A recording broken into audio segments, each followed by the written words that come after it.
I mean, this is like the weirdest choice. It took me a second to recognize you behind Not the a great mask. transition. How are you, Jake? Good. I mean, I did love the 70s when I was Are we looking this month? 2. Getting there? Yeah.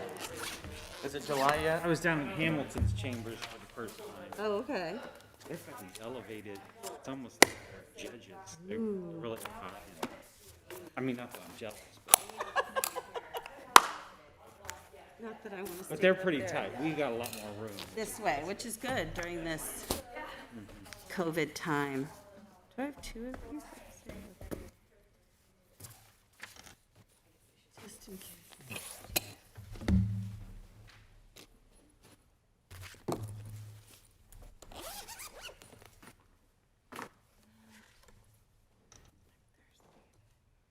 Got so quiet. I know. Oh, I got chilly.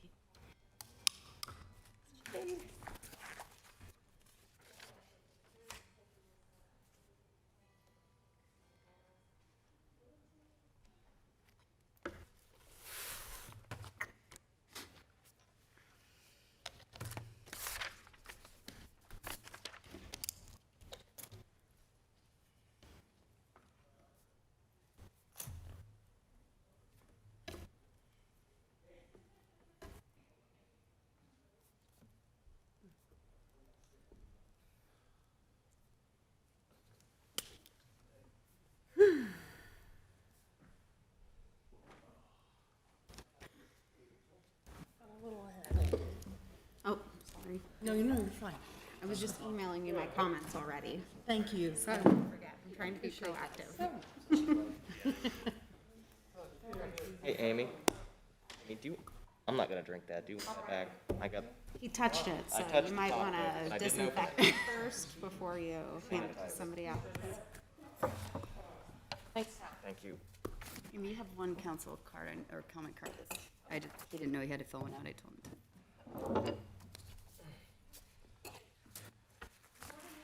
Does anyone else have a comment card they would like to turn in? Thank you.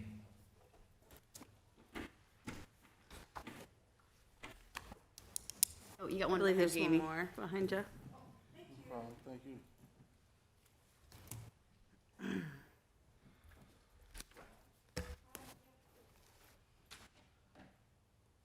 Are we able to get the screen on? The one back there. That one's not on. Oh, did magic. Right on time. We hit the time already.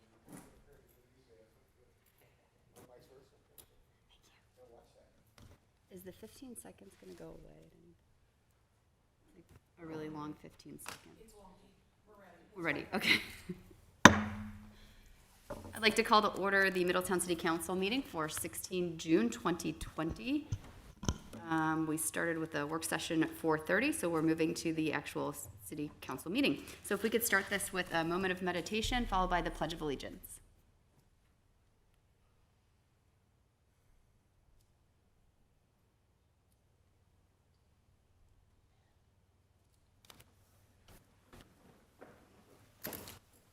I pledge allegiance To the flag of the United States of America and to the republic for which it stands, one nation, under God, indivisible, with liberty and justice for all. Okay, Ms. Skink, will you please call the roll for us? Miss Nenny. Here. Mr. Moon. Here. Mr. Mulligan. Here. Mayor Condrey. Here. Ms. Fattori. Here. Great. And we start today with a public hearing about the 2021 tax budget for the city.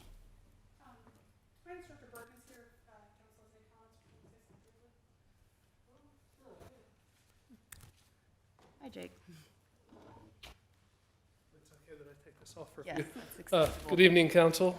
So the tax budget is required every year by Ohio Revised Code. Part of that process is a public hearing, which is what this first portion is. The next portion is filing and adopting the tax budget, which we will send to Butler County Commissioners. They'll review the tax budget for reasonableness. And after that approval, it will then come back to you, typically in late August, and you will pass an actual resolution accepting those rates. The tax budget purpose is simply to establish our revenues, estimated resources for 2021. This in no way, shape, or form limits your ability to increase, decrease, change, whatever it is for the actual 2021 budget.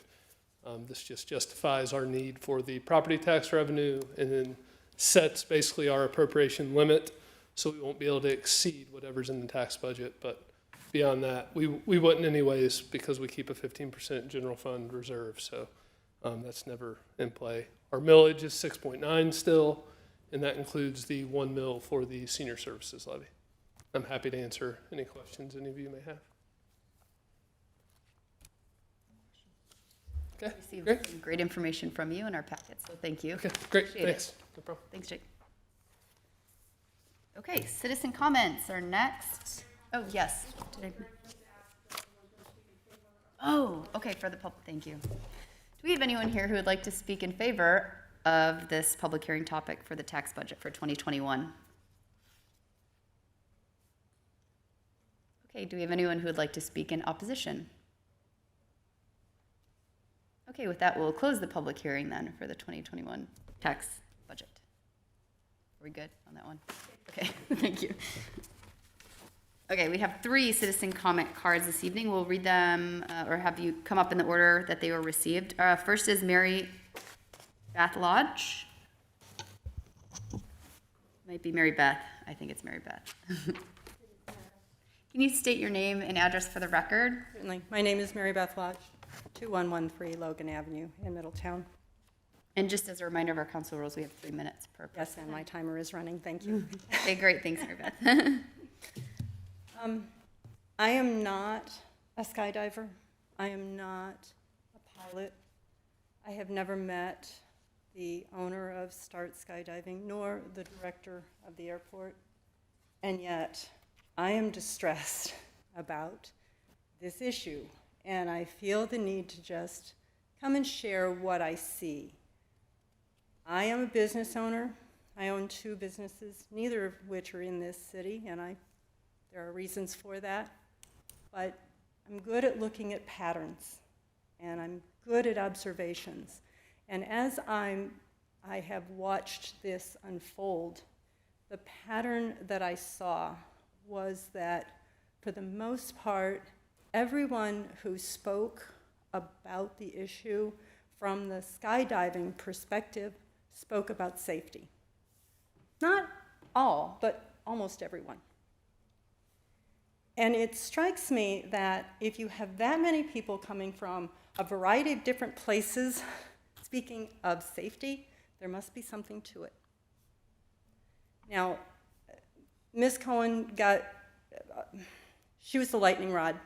And Ms. Cohen, you know, I think you walk on water, okay? I appreciate it. And you have done everything that you possibly could to provide enough information for council. And I didn't read your 200-page report. I don't know what all was in there. But what I do know is that if you position a business owner to make a choice between safety and loyalty, safety will win. You are business owners. You know you've had to make major changes in your businesses for the safety of your patrons, have you not? And you did so because safety was important to you. And safety will always supersede loyalty to a location, loyalty to community. Safety will supersede that. And that is what happened in that decision. That is what the decision you made to move the drop zone positioned a business owner to make a choice between the safety of the people he serves and his loyalty to the community. And if you position a business owner in that way, the loyalty to community will lose. Again, thank you, Ms. Cohen. You've done a wonderful job. You have been a breath of fresh air as acting city manager, and I appreciate you so much for what you've brought into this chambers. Thank you. Thank you, Mary Beth. Okay, second comment, Zach Farrell.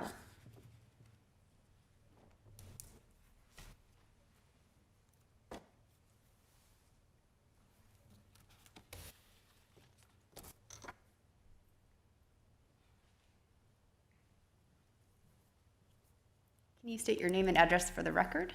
Zach Farrell, address is 7747 Myers Road. Thank you. I'm here to, first of all, I'm a residential realtor in the area, for those of you that don't know me. My intent tonight is to see, I have a client who has a pretty large tax basis that has paid city taxes here for years. He's trying to purchase a property at 6666 Locust Lane.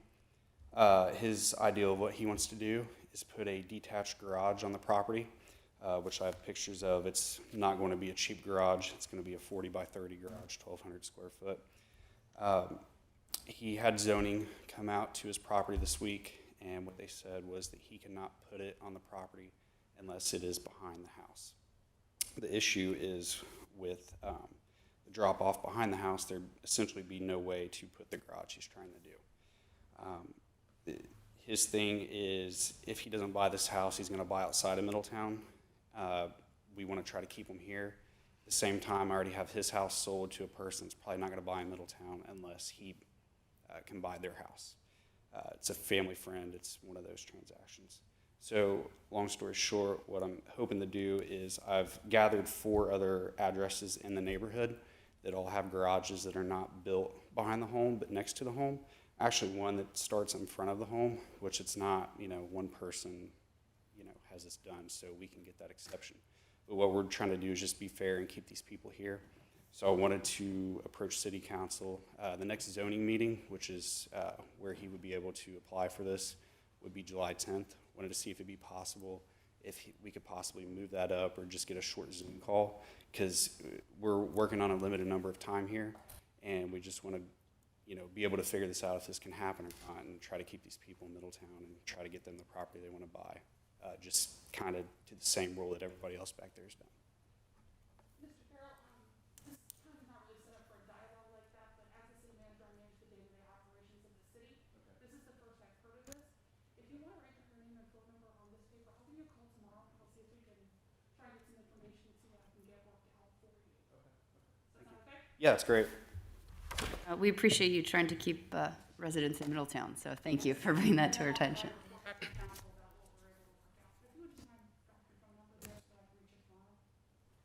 Thank you, Susan. Thank you. Thanks. Okay, the third one is Cal Wills, I believe.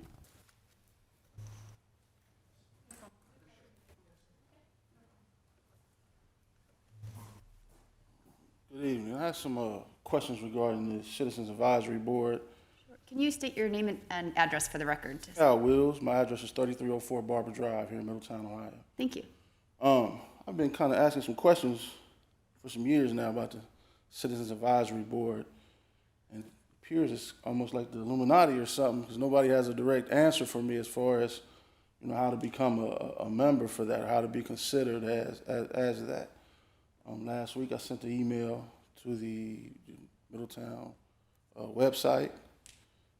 That's on middletowncity.org. Haven't received a response back from that. And then this morning I did see the police released some good information about the board, and also sent a message to them this morning. And of course it's just been a day, but nobody has returned my message. What they told me was that they would get back to me, they would get more information. So, myself and, I have some other friends of mine that are very interested in becoming a part of that city advisory board. But unfortunately, a lot of the citizens in Middletown have never even heard of the Citizens Advisory Board, and do not know exactly what it does or its purpose. And again, for a while now, I've been trying to get some information on how, I can be a part of that, or if I'm not allowed to be a part of that, but some type of solution to my issue. Well, first of all, thank you for wanting to participate in boards and commissions in our city. It's incredibly important, and that's especially one that's important to have our citizens involved in, and it is something that you should be able to participate in. And I think one thing we're all trying to do as council is also figure out how to better communicate the times and dates of meetings like that to our citizens. So that's a big goal of ours. Definitely something, if you have thoughts on ways to get that information out better, we're going to be trying to do that. But if you have specific places we can post that information, we'd love to hear it. Yeah. I don't know if Chief Burke, you wanted to chime in at all? I know there's a meeting tomorrow at 5 here, because we can spread out. So at 5:30 tomorrow, there's a meeting. It's open to the public. Cabarets, you're welcome to come. I don't know what the full process was. I was gonna talk to the board tomorrow to see what the process is to become a board member, but the meetings are open to the public. You're welcome to come. We posted that, I think yesterday on our Facebook page, 5:30 tomorrow. I also had a high school group in here. I spoke to them, let them know about it. So we're trying to spread the word about the Citizens Advisory Board, and you're more than welcome to come tomorrow and get some more information. Thank you. And, I would definitely start with the website, because right now on the website, it has members on there, and it says a lot of those members' terms were up in 2017, so it Yep, appears those that need updating. nobody's Absolutely. is paying You're any completely attention right. to that at all. And then I also emailed another question earlier, and I'm assuming that that's not appropriate right now to be discussed. I'm the acting city manager, so I manage the day-to-day operations. I got forwarded the email that you sent earlier, Okay. and I unfortunately didn't get it till late enough in the day, but I didn't make it a call back today. But can I give you a call back tomorrow? Yes, the ma'am, next day? please. I'm working from home, so. I would love to give you a call back and discuss what that email was, and we can talk a little bit about getting involved in Citizens Advisory Board, if that works for you. Thank you, I appreciate it. Okay, here's another one. I have an email for you, but would you mind giving me a phone number, and I'll be happy to give you a call. I have it right here on the comment card, Susan, actually. Okay. And I'm the one who takes care of boards and commission applications. And I'm not sure why, but normally if anyone fills out a board and commission application, it comes directly to me. And then I always send a response that your application has been received. So tomorrow I will email you an application for boards and commissions, and you can fill that out and email it back to me. So just for clarity, you're saying that on the website, people can go to the website and get this application? Absolutely. And the application is located where? So on the city website, when you go to boards and commissions, there is an application link. You click on, for all boards and All boards, commissions. Okay, so you fill out your information and then you indicate which board or commission that you're interested in, and then that email comes directly to me. But I have not received anything, and we have a time frame, usually at the end of the year. We collect applications for boards and commissions, but we take them all year. But typically that comes directly to me, right away, and then I will always send a response to let people know that it didn't just go to an empty file somewhere. But I have your email address, and I will be glad to email you that application tomorrow directly. And then as far as the Citizens Advisory Board, is there certain criteria that you're looking for? So I will send you the description of, so all of our boards and commissions have different descriptions, talks about who is involved, how many members, what criteria are important for the individual boards. Okay. I will email you all of that tomorrow as well. Thank you, I appreciate it. Yeah, my pleasure. Thank you. That's an important topic. Thank you for bringing that up. Appreciate it.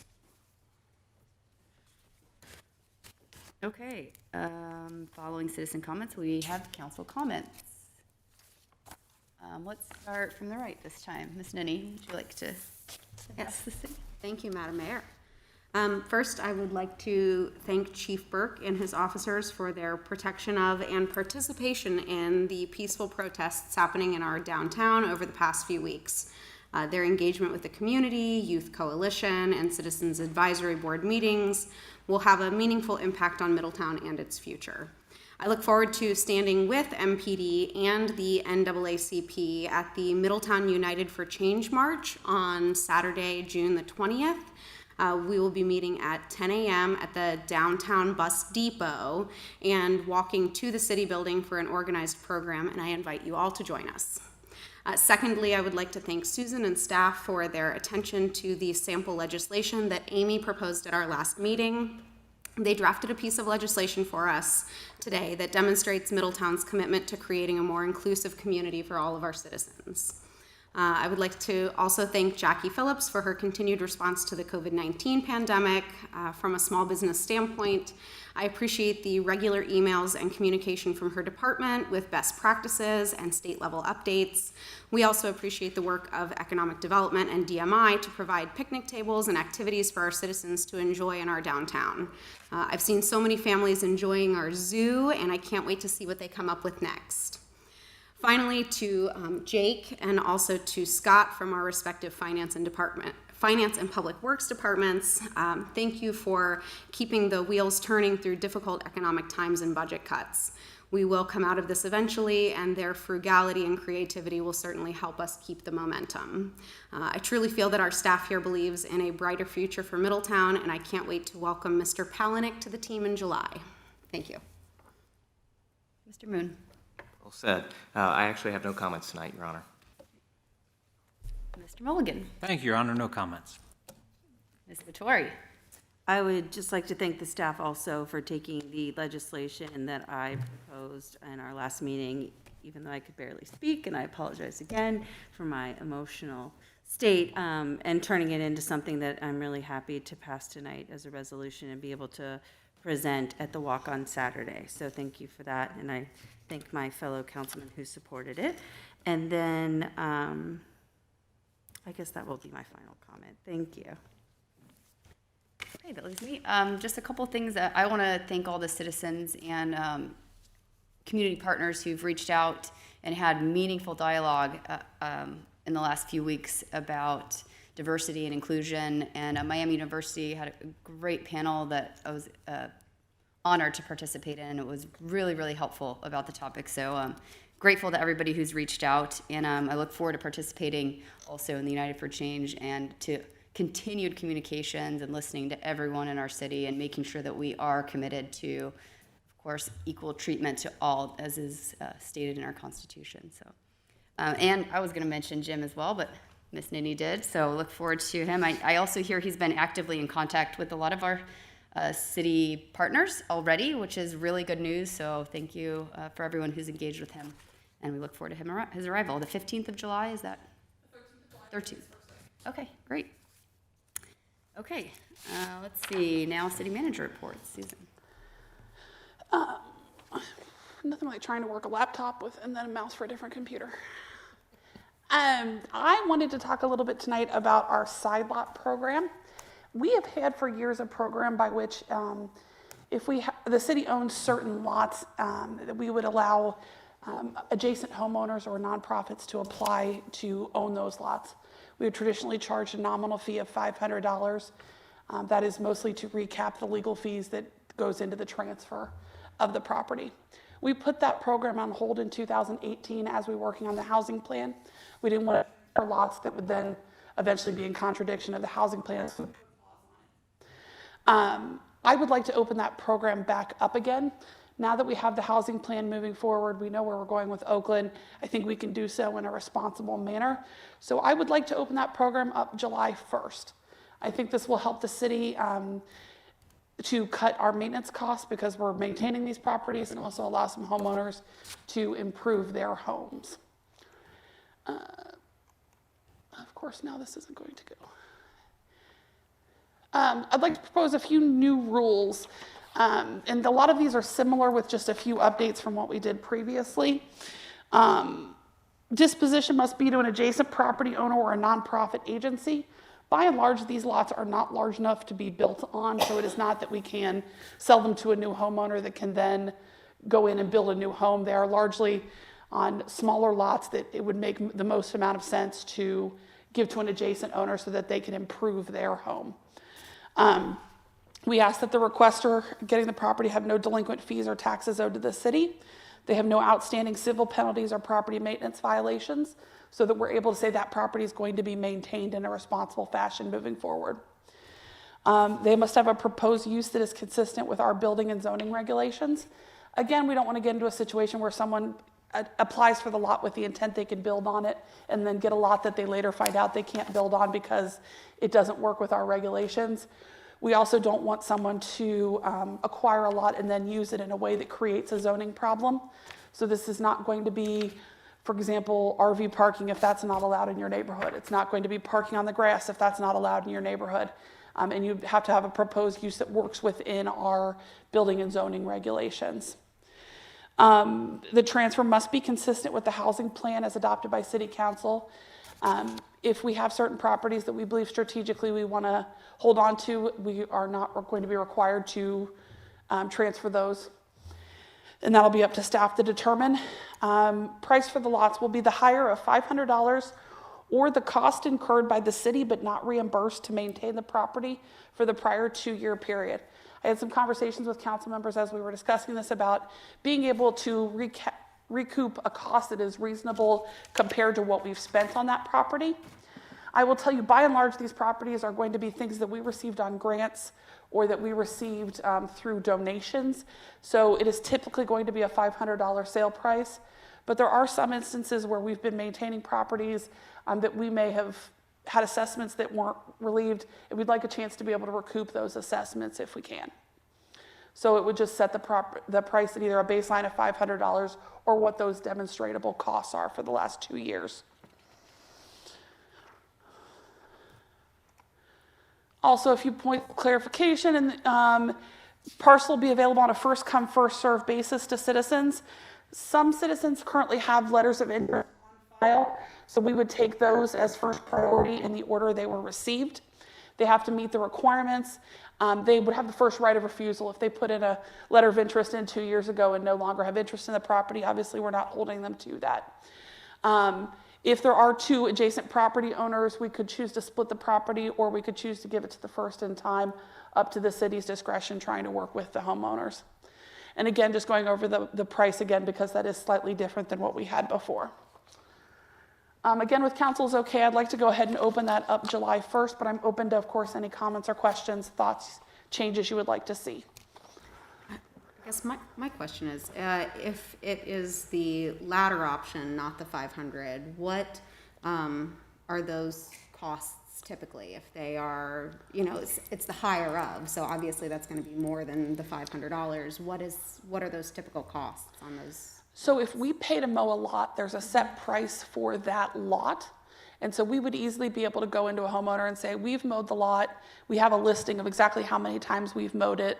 And we'd say the average mow cost for this lot is going to be this amount of money. And it would be a very black and white calculation. I want to make sure that it's transparent and that citizens know, when they get involved, that's what the cost associated with it is and how we get that number. Mm-hmm. I will tell you, I don't know if there is a typical, because the lots vary so much in size and it depends a lot on what the other vegetation is on the lot. A lot that is, a clear empty lot with no trees is going to be a different cost than one that you may have to deal with shrub, bush removal, things like that. There are also a certain number of these lots that people have been maintaining, even though they don't have ownership. Well, of course, that's going to keep that cost down. And I want to have some recognition that if you've been doing that, you're obviously going to pay the littler price as possible. Mm-hmm. I think maximum, you're on a normal lot, I'd say maybe $1,500 to $2,000 tops. That's the top end. In my mind, now, of course, I don't know if I can give you a exact number on that, but I would tell you this is a pretty small number of the lots, and what it is things that have a lot of vegetation on them. Okay.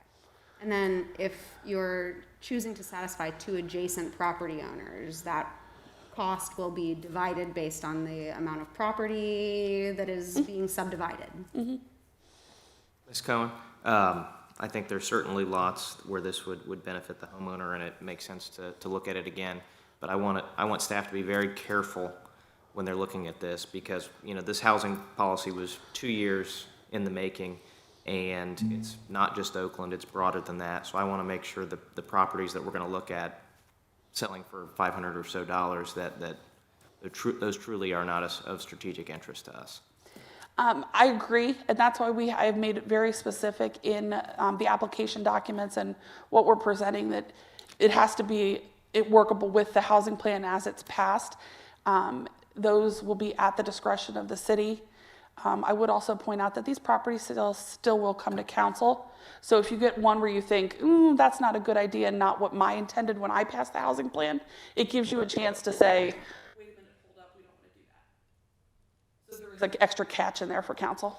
Will we have a list of them somewhere, or we're just gonna wait for people to ask if they could get the one next door to them and then decide if it's within the limits of the housing plan? As I start to implement this program, we have a list of properties that people have already put in letters of interest on. What I would start with is who's already filed the letters of interest, making sure that they fill out the correct application, and we start there. I think you will find that as we put out on social media and as people listen to the meeting tonight, I'll get a fair amount of calls from people who say, oh wait, now that you've got this, I want this lot next to mine. My office, when I was dealing strictly with the community revitalization stuff, got those calls probably 2 or 3 times a month from citizens who wanted those. I think you will find that that is a pretty regular stream. If we get through all of those and we figure, we've still got lots that we think are disposable, but nobody's reached out to us. If we get to that point, I would send out letters to adjacent property owners and say, I just want you to be aware there is this city program. We've identified your lot as something that may benefit from this program. If you're interested, here's an application. I will tell you, I think realistically, people will keep us busy coming to us. I gotcha. But would it be more or less time consuming to just have that list already? So then if people are coming to you, it's like, well, this isn't on the list. So that, you know what I'm saying, as opposed to like responding to all these people wanting properties that would not be sold? Or is it too much work to put that list together? My concern is the list can be kind of fluid depending on where things are in the process for different grants. And, so I have a list out there on Monday morning at 9 o'clock, and then someone calls me at 9:05 and says, I want this property right here. Well, that list is automatically bad again. And so I'm concerned about being able to keep that as accurate as possible. And I don't find that the workflow up to this point has been difficult the way we've been handling it, which is who's expressed interest, and then we can do some targeted reaching out as we see things that we could dispose of. And as long as obviously we have a very clear response that's consistent, like, thank you for your interest, but this lot is actually not for sale, or whatever. This is not available at this time, and that, we'll be people able can to understand. address that. Okay. Do we know how many lots fit this description? It depends on, so the city owns a fair amount. I would say we probably own, I'd say a few hundred. That you would consider disposable? Some of those are going to not be disposable because of the housing plan. Right. I would say probably there's 50 that have current letters of interest on them that we would want to evaluate to make sure. Is it 15, 1-5? No, 50. 50, okay. That have letters of interest on them. Now, obviously, the staff will go back and want to check people that have tax concerns, people that have open property maintenance concerns. We'll need to make sure that they meet that. But I would say we probably have about 50 letters of interest sitting on properties right now. So when someone, say they get the property, is there a reassessment of the property value done at that point, to the point where we're collecting higher property taxes from that, or? Eventually, it has to hit within the cycle of Butler County, and you may be able to speak to this better, but my understanding is it has to hit their cycle for review, but it would absolutely be considered when they got reviewed again. Okay. So it turns into revenue for the city. In the end, also, the homeowner has a higher property value. And more room. I think this is a win-win at this point. Are you asking something of us tonight, just out of? No, I just wanted to bring this up so that everyone knows it's out there, and if you have additional questions and concerns, that you have a chance to bring them to my attention. And also so the public listening knows that we're working through this process and that we're going to start getting it moving again July 1st. So that was my goal this evening. If you have any thoughts or questions that come up in the coming weeks, please feel free to email me. Otherwise, my office will start moving on this.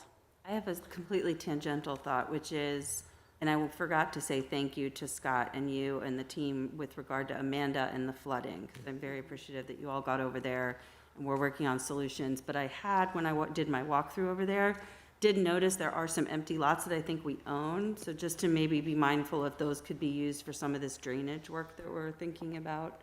It's just a thought that I had. And that's why part of those kind of reasons are why I hesitate to say this many lots will be applicable, because there's always a situation where something comes up where we could use it for a municipal purpose. Something comes up that, there was a nonprofit that wants to reach out about a community garden. Well, there's some of those things that we want to be able to have lots for, and that's why I always hesitate to say this number of lots is available, because those kind of situations come up fairly regularly. It is a little bit fluid. Thank you. Okay. And that is all I have for reports this evening. Thank you very much. Great. Okay, that brings us to the consent agenda. Ms. Skink, could you please present that? Your for us? consideration this evening, we have the approval of the city council minutes from February 18th, March the 3rd, March 17th, and April 6th, 2020, and to confirm the personnel appointment of Charles Jacob Daniels to the position of maintenance worker in the Department of Public Works, Water Maintenance Division. So moved for adoption. Second? Ms. Skink, could you please call the roll for us? Mr. Moon, Yes. Mr. Mulligan, Yes. Mayor Condrey, Yes. Ms. Nenny, Yes. Ms. Vettori. Yes. And our motion item tonight is to receive, file, and adopt the 2021 tax budget for the city of Middletown. So move for adoption. Second? Ms. Skink, could you please call the roll? Mr. Mulligan, Yes. Mayor Condrey, Yes. Ms. Vettori, Yes. Ms. Nenny, Yes. Mr. Moon. Yes. Mr. Yoder, would you like to present our legislation this evening? Thank you, Council. You've got 10 items on your legislative agenda tonight, the first 9 of which are proposed for passage as emergency measures. So before I get started, I'd just ask that Council pass a motion suspending the charter requirements for second readings and effective dates.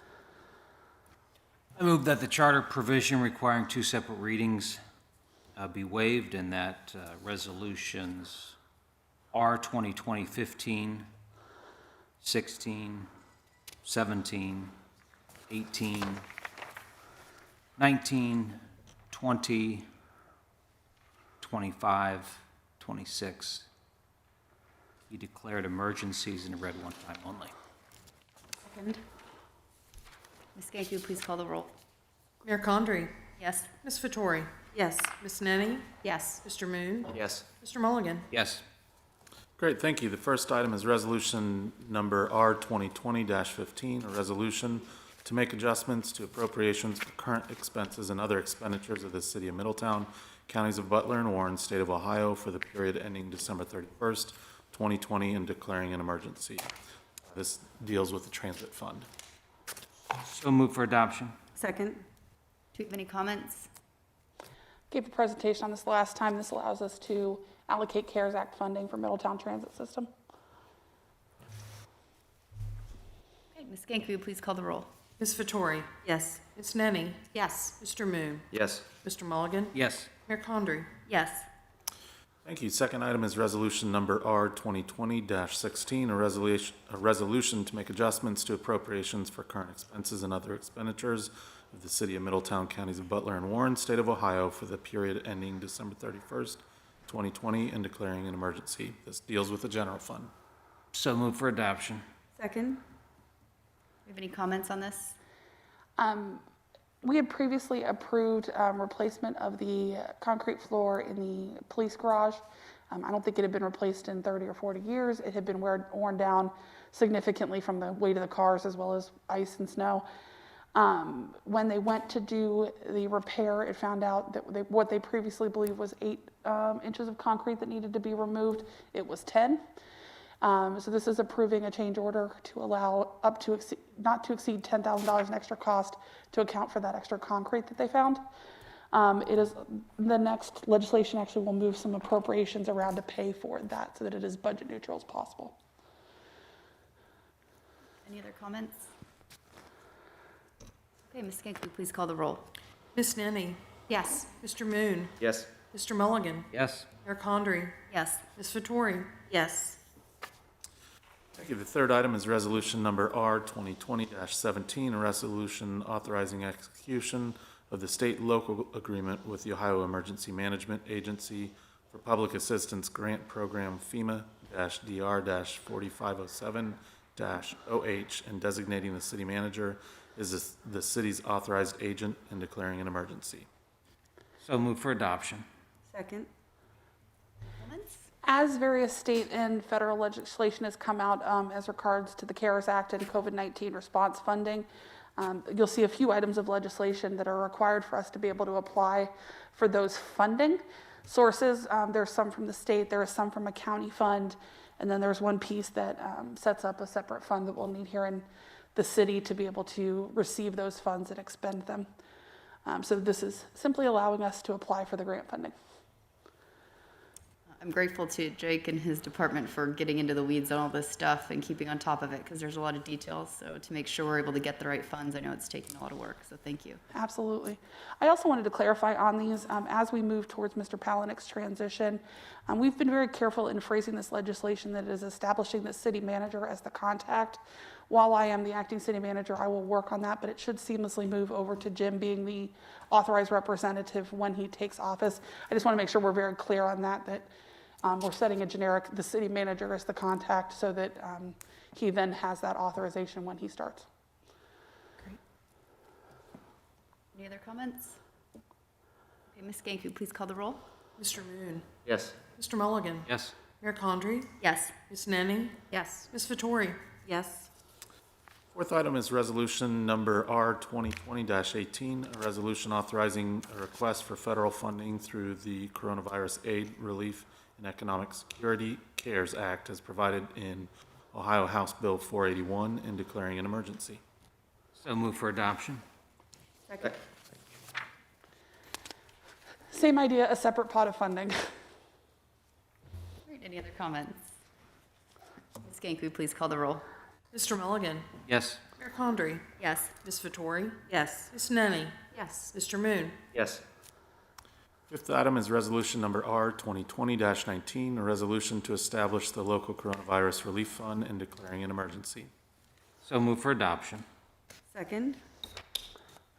Along with one of these pots of funds, there's some regulations that we have to have a separated fund dedicated to receiving those funds and then accounting. So this will set up the local fund to receive them. Great. Any other comments? Okay, Ms. Ganku, please call the roll. Mayor Condrey. Yes. Ms. Vettori. Yes. Ms. Nenny. Yes. Mr. Moon. Yes. Mr. Mulligan. Yes. Sixth item is resolution number R 2020-20, a resolution of support of the Middletown United For Change March and commitment to enacting policies that protect minority citizens in the city of Middletown and declaring an emergency. So move for adoption. Second?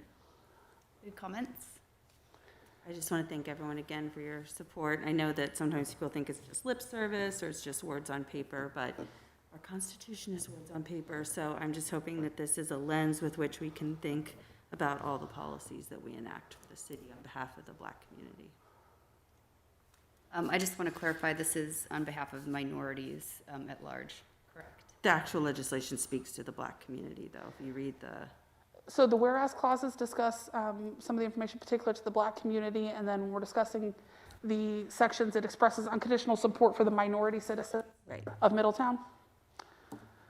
I had some comments about this. When I ran for this position, I ran as a patriot, not a politician. And I feel like our citizens voted me in to be a patriot. And, you know, I asked myself, what is a patriot? And to me, a patriot is someone who does the right thing for the right reasons, for a greater purpose. And that's, you know, our neighbors, our fellow countrymen, people we've never met, but we share the same flag. And the important part is we do that when no one's looking. And a patriot takes action. And I do feel a bit of what Amy said about this resolution feels like it was put forth for political reasons. And I'm just being blunt about that because this is important to have the dialogue. And I feel like diversity of our opinions is also the issue at hand. I mean, that's what we're talking about today. It's been what we've been talking about for the last few weeks, that diversity is what makes us stronger as a team and as a community. So I just wanted to make that comment to tell people that I do partially read this as political lip service. In my opinion, don't speak it, do it. And if our city has not upheld, a city official has not upheld what's promised in this resolution in the past, the signature is not going to change that or mean that the individual will uphold it in the future. I do agree our society needs change, and that change comes down to living our lives every single day in respect for those around us and realizing that everyone around us has something to teach us, no matter where they come from. And so, of course, I'll support this because I support what it means. I just want Middletown to know that for me, this is much more than lip service, and I would rather just live it out than put it in a piece of paper and sign it, because it doesn't mean anything to me just to sign something. I have to live it. So that's those are my thoughts on this. I think that's spoken with really good white privilege, and I think for myself, if it means to be political so that I can stand up for other communities that have been systematically overlooked for 400 years, I've never really considered myself much of a politician in the way I live my life, but if that's what it means, then maybe today I'm a politician. So I'm happy to stand up for this community and live that every day of my life. Any other comments?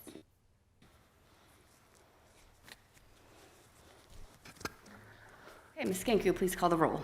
Ms. Vettori? Yes. Ms. Nenny? Yes. Mr. Moon? Yes. Mr. Mulligan? Yes. Mayor Condrey? Yes. Seventh item is ordinance number O 2020-25, an ordinance establishing a procedure for and authorizing an amendment to a contract with Performance Site Development for additional concrete removal and adding reinforcement fiber to the new concrete and declaring an emergency. So move for adoption. Second? So previously, where we had discussed moving around to pay for the garage floor, this amends the contract. Great. Any comments about this? Ms. Skanku, please call the roll. Ms. Nenny? Yes. Mr. Moon? Yes. Mr. Mulligan? Yes. Mayor Condrey? Yes. Ms. Vettori? Yes. Eighth item is ordinance number O 2020-26, an ordinance establishing a procedure for and authorizing an amendment to a contract with Howell Contractors, Inc. for repair of the North Middletown Interceptor Sewer and declaring an emergency. So move for adoption. Second? Comments? Oh, interceptor sewer problems. This is another one we hate to see happen, but it has happened fairly regularly. This was a interceptor sewer break near the Forest Hills Country Club on March 2nd. As an emergency measure, Howell Contractors was called in to replace 875 feet of 48-inch diameter sewer after a collapse happened. We hate to see these things happen. It is good to get and work on upgrading our infrastructure. It is appropriated money out of the Sewer Capital Reserve Fund, and we're just authorizing the contract that was entered into on an emergency basis to get that sewer repaired. Is this in the combined sewer area? I believe it is. I believe it is as well. So will these costs go towards our long-term control plan, maximum out-of-pocket? I believe so. It would be good to look into it, I guess, would be Yeah, my I believe comment. so. Okay. Yeah. Thank you. That was a good question, Tal. Thanks. Anyone else? Okay, we are voting on this, right? Yes. Yes. Okay, Ms. Skanku, please call the roll. Mr. Moon? Yes. Mr. Mulligan? Yes. Mayor Condrey? Yes. Ms. Nenny? Yes. Ms. Vettori? Yes. Ninth item is ordinance number O 2020-27, an ordinance establishing a procedure for and authorizing a contract with Phoenix Stabilization LLC to perform subgrade stabilization on Antrim Court, Donegal, Galway Circle, and Hilton Drive, and declaring an emergency. And again, while proposed as emergency legislation, it's not actually proposed for adoption until the July 7th, 2020 meeting. This is part of our annual paving plan. These are streets that would have been done by city crews, but there is some specialized work that needs to be done with the subgrading. So this is awarding the contract to the specialized company that can do the subgrading, and the city crew will go back after that and do the paving as part of our annual paving program.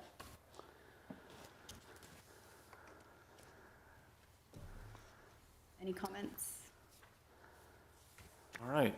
Without any other comments, I'll go to the last item, which is the 10th and final item, ordinance number O 2020-28, an ordinance authorizing the city manager to consent to the Ohio Department of Transportation to rehabilitate the bridges that carry State Route 122 over the Great Miami River in the overflow channel. First reading. This is contract with ODOT doing some rehabilitation work on the 122 bridge over the Great Miami River. The bridge is owned by ODOT, but the city, along with Duke Energy, are responsible for lighting on the bridge. As part of this project, they'll be doing some resurfacing on the pavement, replacing defective curb work. The total estimate for the project is $4 million. However, the city share is expected to be under $200,000. As we get a little bit farther down the line with the ODOT bid, we'll get you better numbers.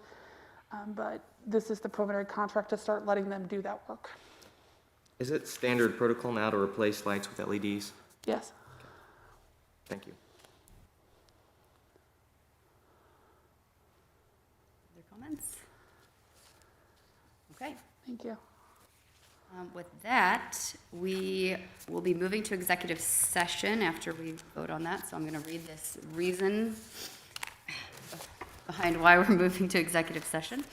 Under the authority of ORC 121.22G1, to consider the appointment, employment, dismissal, discipline, promotion, demotion, or compensation of a public employee or official, and under the authority of ORC 121.22G8, to consider confidential information related to the marketing plan, specific business strategy, production techniques, trade secrets, or personal financial statements of an applicant for economic development assistance, or to negotiations with other political subdivisions respecting requests for economic development assistance, provided that both the following conditions apply.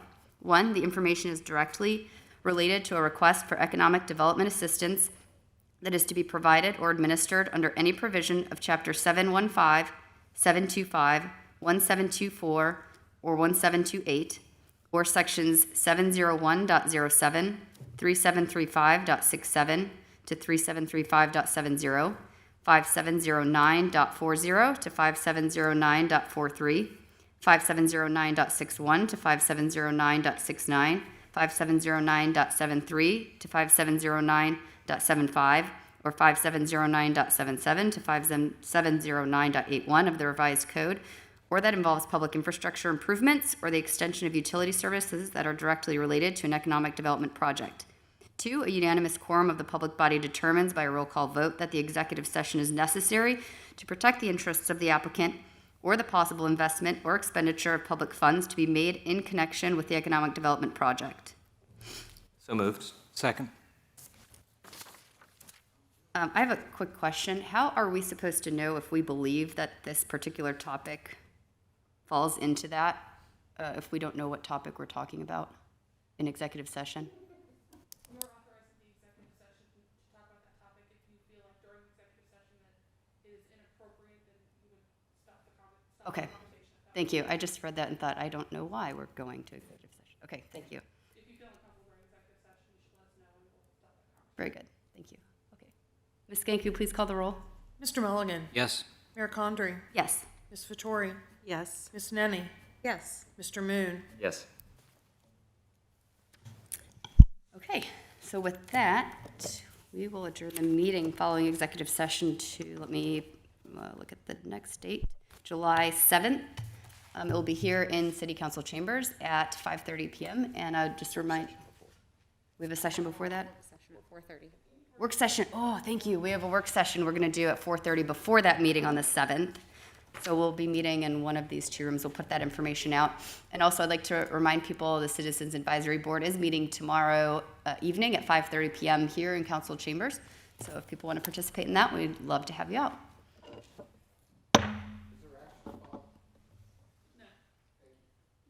Is what?